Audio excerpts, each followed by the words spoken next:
नमस्कार, सी न्यूज़ भारत में आप सभी का स्वागत है। मैं हूं आपके साथ ऋचा सिंह। वक्त हो चुका है अलीगढ़ बुलेटिन का। अलीगढ़ के इस बुलेटिन में हम बात करेंगे चंदौस की, जहां जमीन बेचने में रोड़ा बन रहे पिता का कलयुगी बेटे ने सर को धड़ से किया अलग। आगे चर्चा होगी इगलास की, जहां श्री राम अस्पताल में डॉक्टरों की लापरवाही के चलते जच्चा बच्चा की हुई मौत। और अलीगढ़ मुस्लिम यूनिवर्सिटी के जवाहरलाल नेहरू मेडिकल कॉलेज में नेत्रदान पखवाड़े का हुआ आयोजन। और भी तमाम खबरों पर आइए करते हैं विस्तार से चर्चा। अलीगढ़ के थाना चंदौस क्षेत्र के गांव बाहरपुर में जमीन बेचने में रोड़ा बन रहे पिता की कलयुगी बेटे ने गला काटकर हत्या कर दी। बताया जा रहा है कि घटना में आरोपी का मामा भी शामिल था। घटना के बाद सीओ सुमन कन्नौजिया के साथ पुलिस मौके पर पहुंची और शव को पोस्टमार्टम के लिए भेजते हुए हत्यारे बेटे सहित 3 को गिरफ्तार कर लिया है। वहीं मौके पर पहुंची फॉरेंसिक टीम ने भी मौके से साक्ष्य एकत्रित कर लिए हैं और पुलिस अग्रिम कार्यवाही में जुटी हुई है। थाना चंदौस के गांव बहारपुर में आज सुबह 112 नंबर पर पुलिस को सूचना प्राप्त हुई कि एक व्यक्ति की डेड बॉडी पड़ी हुई है। इस सूचना पर पुलिस मौके पर पहुंची तो मौके पर पहुंचकर जानकारी करी गई तो यह तथ्य प्रकाश में आया कि एक व्यक्ति की धारदार हथियार से हत्या कर दी गई है। अधिक जानकारी करी गई तो मृतक के पुत्र तथा उसके मामा के द्वारा उस व्यक्ति की हत्या कारित की गई थी। जांच में यह तथ्य भी आया है कि रात में शराब पीकर बाप बेटे में ज़मीन को बेचने को लेकर विवाद हुआ था। इसी के बाद मृतक के पुत्र के द्वारा तथा उसके मामा के द्वारा उसकी हत्या कर दी गई है। दोनों व्यक्तियों को गिरफ्तार कर लिया गया है। आला कत्ल बरामद हो गया है। मौके पर शांति व्यवस्था है। अलीगढ़ से सी न्यूज़ संवाददाता संजीव शर्मा की रिपोर्ट। अलीगढ़ रोडवेज कर्मचारी संयुक्त परिषद में इतिहास रचने वाले ठाकुर मनेंद्र पाल सिंह ने फिर से इतिहास रचा है। 29वीं बार निर्विरोध अध्यक्ष चुने गए। वहीं गैर जनपदों से आए चुनाव अधिकारियों ने बताया कि हम 2-3 वर्षों से यहां पर चुनाव करा रहे हैं। ऐसा चुनाव कहीं पर भी नहीं होता है। इतनी शांतिपूर्ण और चुनाव कराने की तो जरूरत ही नहीं पड़ती। सैकड़ों की संख्या में कर्मचारी इकट्ठा होते हैं और ठाकुर मनेंद्र पाल सिंह पर ही विश्वास जताते हुए उन्हें निर्विरोध अध्यक्ष पद के लिए चुन लेते हैं। इसलिए हम सभी कर्मचारियों का धन्यवाद करते हुए अध्यक्ष और सभी पदाधिकारी को बहुत बहुत शुभकामनाएं देते हैं। क्या कहना चाहेंगे, किस तरीके का चुनाव रहा है और क्या है? ऐसा आज हम पर्यवेक्षक के रूप में अलीगढ़ क्षेत्र का चुनाव कराने के लिए आए थे। यहाँ बड़ा शांतिपूर्ण तरीके से सहयोग से चुनाव संपन्न हुआ, जिसमें क्षेत्रीय अध्यक्ष पद पर मनेंद्र पाल सिंह, क्षेत्रीय मंत्री जो है ब्रजेश कुमार और प्रांतीय प्रतिनिधि शेषवीर सिंह और वरिष्ठ उपाध्यक्ष यतिन पाल सिंह चुने गए, जो कि सभी के द्वारा सर्वसम्मति से निर्विरोध चुनाव संपन्न हुआ है। इसलिए इसी उम्मीद के साथ कि ये आगे की जो कार्यकारिणी गठित की गई है वो अपना अलीगढ़ क्षेत्र को बड़ी मजबूती के साथ चलाएं, जिससे संगठन को और मजबूती प्रदान करेंगे। कर्मचारी समस्याओं का समाधान भी कराते रहेंगे। पहले भी आप चुनाव कराते रहे हैं जी। जी, ऐसा मैं यहाँ 4-5 बार आ चुका हूँ चुनाव कराने के लिए। काफ़ी रोडवे कर्मचारी संयुक्त परिषद अलीगढ़ क्षेत्र में काफ़ी मजबूत है और बड़ी मजबूती के साथ कर्मचारी समस्याओं का समाधान कराते हैं। निगम हित को देखते हुए इसमें नंबर 1 पर अलीगढ़ क्षेत्र रहता है हमेशा से, और इसी उम्मीद और आशा के साथ आज भी सभी कर्मचारियों ने अपना विश्वास व्यक्त इन 4 लोगों में किया गया। अपने पदाधिकारी चुने गए। क्या नाम है आपका? मेरा नाम चंद्रहंस है। मैं क्षेत्रीय मंत्री आगरा क्षेत्र केंद्रीय प्रबंधन समिति में वरिष्ठ उपाध्यक्ष हूँ। क्या कहना चाहेंगे, किस तरीके से चुनाव रहा है और आप 29वीं बार चुने गए? किसी ने परिवार की तरफ से आपको बहुत बहुत शुभकामनाएं। और क्या उद्देश्य है? ये मैं पहले भी कई बार कह चुका हूँ कि अलीगढ़ क्षेत्र के साथी जितने भी हैं, जो सम्मान जो प्यार से मुझे लगातार 29 चुनाव में चुन चुके हैं, जो कि 30 वर्ष हो गए। इस सितंबर में 2020 में कोरोना की वजह से इलेक्शन नहीं हुआ था, वरना 30 में चुनाव होता ही। जो प्यार और सम्मान दिया है, जिस तरह मैं हमेशा इनके लिए कार्य कर रहा हूँ, उससे कहीं बढ़ चढ़कर इनकी समस्याओं के समाधान के लिए, इनके अधिकारों के लिए, इनके सम्मान के लिए हमेशा लड़ता रहूँगा और हमेशा लड़ता रहूँगा। आज भी कुछ समस्याएं ऐसी हैं जो कि इनके लिए बड़ी उनको दूर करना अति आवश्यक है। उसके लिए अब तुरंत से मीटिंग बुला करके उसमें उस समाधान की युक्ति सोची जाएगी और समाधान का पूरा प्रयास किया जाएगा। अलीगढ़ क्षेत्र के कर्मचारी जिस तरह मुझे प्यार करते हैं, जिस तरह मुझे सम्मान देते हैं, उनके सामने ये पद बहुत छोटा है। वो मुझे बहुत ही सम्मान और बहुत प्यार देते हैं और आज सेवानिवृत्ति के बाद भी 7 साल बाद भी मुझ में पूरा विश्वास जगाए बैठे हैं और उनको पूरा भरोसा है मेरे ऊपर। मैं भी इनके भरोसे पे 100% खरा उतरता हूँ, उतरता रहूँगा। और जहाँ तक कर्मचारी समस्याओं की बात है, रात दिन न देखता हूँ न देखूँगा। दिन रात मेरे दरवाजे इनके लिए खुले हैं और इनके समस्याओं के लिए निरंतर प्रयास करता रहूँगा। अलीगढ़ से सीनू संवाददाता संजीव शर्मा की रिपोर्ट।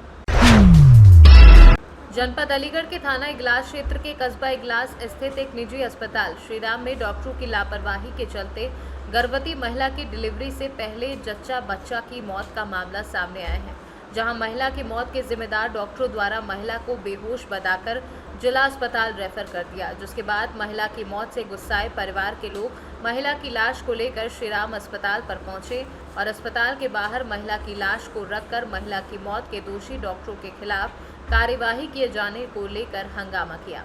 गर्भवती महिला को मौत की नींद सुलाने वाले डॉक्टर अस्पताल के बाहर हंगामा होता देख स्टाफ समेत अस्पताल में ताला जड़कर मौके से फरार हो गए। गर्भवती महिला की डॉक्टरों की लापरवाही के चलते मौत के बाद परिवार के लोगों द्वारा अस्पताल के बाहर किए जा रहे हंगामे की सूचना पर इलाका पुलिस मौके पर पहुंच गई। मौके पर पहुंची पुलिस के द्वारा अस्पताल में हंगामा कर रहे परिवार के लोगों को महिला की मौत के जिम्मेदार डॉक्टर के खिलाफ मुकदमा दर्ज कर कार्यवाही किए जाने का आश्वासन देते हुए मामले को शांत कराया। डिलीवरी के लिए आए थे यहाँ पे, तो हमसे नॉर्मल डिलीवरी हो गई, 2 घंटे में टिकट नहीं दे रही साहब। इन्होंने 5-6 घंटे लगा दिए साहब। 5 बजे बेरोस है कि नौकरी यहाँ से ले जाओ जाके, हमें तो इतनी जानकारी ना साहब। सरकारी हॉस्पिटल ले गए थे? हाँ सरकारी हॉस्पिटल ले गए थे साहब। सरकारी हॉस्पिटल में क्या कहा? सरकारी हॉस्पिटल नौकरी यहाँ से ले जाओ, कोई जच्चा बच्चा कोई हमारी गारंटी ना, जिनने गारंटी ली थी साहब। इस हॉस्पिटल वाले ने गारंटी ली? हाँ, कुछ पैसे भी लिए आपसे? हाँ जी, पैसे भी लिए आपसे? पैसे भी लिए थे। कितने पैसे लिए? 30,000 रुपये। तो मृत्यु कब हुई इनकी? हाँ जी, मृत्यु कब हुई? 5 बजे हुई है साहब। किस गांव के आप? हम कनौरी आगे साहब। क्या नाम है आपका? मेरा नाम मुकेश है। अब क्या मांगे आपकी? ये साहब आप इंसाफ करवा, हमारी जो मांगे हमें चाहिए इंसाफ, इंसाफ चाहिए। हमारी मांग जो है। क्या नाम है? क्या नाम है आपका? मेरा नाम मुकेश है साहब। अब बोलो। अलीगढ़ से सीनू संवाददाता संजीव शर्मा की रिपोर्ट। मानव शरीर में आंखों का विशेष योगदान माना जाता है। कहते हैं कि बिना आंखों के इंसान की जिंदगी बेरंग रहती है, लेकिन समय के साथ साथ जैसे जैसे नई नई तकनीक का इस्तेमाल हो रहा है, आंखों के लिए भी तकनीकी इस्तेमाल से आंखों की रोशनी वापस लाई जा सकती है। एवं जिन लोगों की आंखों की रोशनी इलाज से वापस नहीं लाई जा सकती, ऐसे मरीजों के लिए आंखों का ट्रांसप्लांट किया जाता है, जिससे मरीजों की आंखों की रोशनी वापस लाई जा सकती है। दरअसल अलीगढ़ मुस्लिम यूनिवर्सिटी के जवाहरलाल नेहरू मेडिकल कॉलेज में 38वां नेत्रदान पखवाड़ा कार्यक्रम का आयोजन किया गया। इस कार्यक्रम में अलीगढ़ मेडिकल कॉलेज सहित कई अन्य नेत्र रोग विशेषज्ञ मौजूद रहे, जिन्होंने कार्यक्रम में अपने अनुभव भी साझा किए। लाभ मिला है और क्या कहना चाहेंगे? मुझे बहुत अच्छा लगा है। 2.5 साल से मैं इस आँख को बिल्कुल नहीं देख पा रही थी, मुझे एक साइड बिल्कुल नहीं दिखती। मैं तो ये सोचती शायद ये कभी ठीक ही ना होगी। जहाँ जाती जिस अस्पताल में, कोई तो फीस लेके भी वापस कर देता मुझे एक टॉर्च मार के बस। यहाँ भी काफ़ी बार ट्राई करा मैंने, दिल्ली गई श्रोफ में, नोएडा आई केयर हॉस्पिटल है, ब्लेंसर है, एक नेत्र है, ओजस है, बहुत हॉस्पिटल है ऐसे जहाँ मैं जा चुकी हूँ, दिखा चुकी हूँ सांप को। लेकिन उस दिन मैं यहाँ वैसे ही अपने मतलब बेटे को दिखाने आई थी। मैंने सोचा आज और ट्राई कर लूँ इस आँख की एक बार। यहाँ देखा तो इन लोगों ने मुझे तुरंत भर्ती कर लिया। क्या कहना चाहेंगे जिन लोगों के द्वारा? बहुत अच्छा कहना चाहती हूँ, सब और भी इस काम को करें। साथ मेरे साथ ऐसा हो तो मेरी अच्छी वाली आँख किसी को दान में हो जाए, मुझे उससे कोई वो नहीं होगा। मुझे बहुत खुशी महसूस क्या नाम होगी। है? कहाँ की रहने वाली हैं? मैं खुर्ची की रहने वाली हूँ, नगलिया नारायणपुर। मेरा नाम सन्मा है। आज 38वीं राष्ट्रीय नेत्रदान पखवाड़े का समापन समारोह किया हमने, और इस समापन में हमने जो परिवार पिछले कुछ समय में आई डोनेशन कर चुके हैं उनसे जुड़े हुए लोगों को बुलाया है, उनका यहाँ सम्मान किया है। और जिन मरीज़ों ने ये डोनेशन पाया है और जिनको इस दुनिया को नए सिरे से देखने का दोबारा मौका मिला है, उन्हें भी बुलाया है ताकि वो अपने भाव, अपनी फीलिंग्स को लोगों के बीच शेयर करें और लोगों को ये एहसास दिलाएं, सोसाइटी को ये एहसास दिलाएं कि आई डोनेशन एक बहुत ज़रूरी मुहिम है। और भारत दुनिया का सबसे बड़ी आबादी है जहां ब्लाइंड लोग हैं, नेत्रहीन लोग हैं, और इनमें से ये नेत्रहीनता ऐसी है जिसे बदला जा सकता है, सुधारा जा सकता है आई डोनेशन की मदद से। और इसके लिए ये पखवाड़ा भारत सरकार हर साल मनाती है, जिसमें बहुत सारी सोशल अवेयरनेस के लिए, जन जागरण के लिए कार्रवाई होती है। लोगों के द्वारा नेत्रदान किया है? पिछले 2.5 महीने में हमारे पास 12 नेत्रदान आए हैं, जिसमें से हमने 9 सर्जरीज़ करी हैं, 9 लोगों को लाभान्वित किया है। और इसके पिछले समय में रजिस्ट्रेशन रिन्यू होने से पहले आई बैंक ने लगभग 125 डोनेशंस रिसीव किए हैं पिछले 10 सालों में। किस तरह का संदेश देना चाहिए? एक ही संदेश देना चाहता हूँ कि नेत्रहीनों को दुनिया को दोबारा देखने का मौका दें। और इस साल का जो थीम है नेशनल फोर्टनाइट का, राष्ट्रीय पखवाड़े का, वो है useless for the dead and priceless for the blind. तो जो टिश्यू मृत्यु के बाद अंत्येष्टि में, अंतिम संस्कार में, जनाजे में दफन हो रहा है, जलाया जा रहा है, वो टिश्यू डेड के किसी काम का नहीं है, लेकिन जो लोग ब्लाइंड हैं उनके लिए प्राइसलेस है। यही थीम इस साल है सरकार की तरफ से, और इसी थीम को आगे बढ़ा रहे हैं।